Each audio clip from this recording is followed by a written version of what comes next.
கர்த்தரும் இரட்சகருமாகிய இயேசு கிறிஸ்துவின் நாமத்தினாலே யாவருக்கும் வாழ்த்துக்களை தெரிவித்துக் கொள்கிறேன். ஒரு கல்லூரி மாணவி தன்னுடைய தோழிக்கு ஒரு கடிதம் எழுதினாள். அந்த கடிதத்தில் இப்படி இருந்தது: அன்பார்ந்த சகோதரியே, உங்களுடைய தேவாலயத்துக்கு நான் வர வேண்டும் என்று நீ அடிக்கடி அழைத்து கொண்டே இருந்தாய். அப்படியே கடந்த வாரம் நான் உங்களுடைய ஆலயத்துக்கு வந்தேன். ஆனால் அங்கே நீ வரவில்லை. ஆலயத்திலே நான் முதலாவதாக வந்திருக்கிறதுனாலே கடைசியாக உள்ள இருக்கைகளிலே அமரலாம் என்று போனால் அங்கே ஏற்கனவே கூட்டம் நிரம்பி வழிகிறது. முன் இருக்கைகள் தான் காலியாக இருக்கிறது. எனவே நான் முன் இருக்கையிலே போய் அமர்ந்தேன். அங்கே எனக்கு அருகிலே 4-5 சிறுவர்கள் பேசிக்கொண்டே இருந்தார்கள். ஆராதனை முடியும் மட்டும்.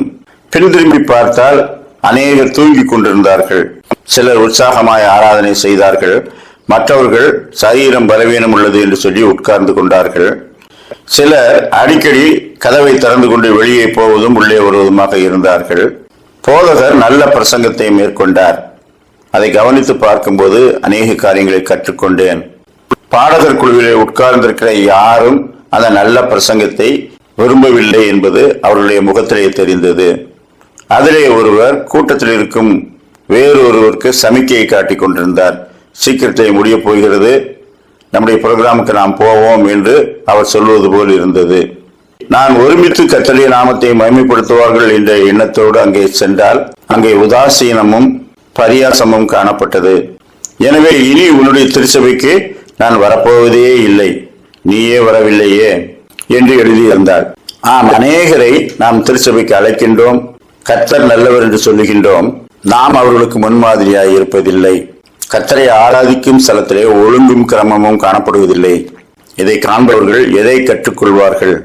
மனுஷர் உங்கள் நற்கிரியைகளை கண்டு பரலோகத்தில் இருக்கிற உங்கள் பிதாவை மகிமைப்படுத்தும்படி உங்கள் வெளிச்சம் அவர்கள் முன்பாக பிரகாசிக்க கடவுது என்று கர்த்தர் சொல்லி இருக்கிறார். என்னுடைய வெளிச்சம் அவர்கள் மேல் பிரகாசிக்கும், நீங்கள் இருந்து வேடிக்கை வாருங்கள் என்று சொல்லவில்லை. உங்கள் வெளிச்சம். அப்படியானால் நீங்கள் பெற்றுக்கொண்ட வெளிச்சம் உங்களிலிருந்து புறப்பட்டால் நீங்கள் வெளிச்சத்தை பெற்றுக் கொண்டிருக்கின்றீர்கள். இல்லை என்றால் நீங்களே இன்னும் இருளில் தான் இருக்கிறீர்கள் என்ற அர்த்தம்.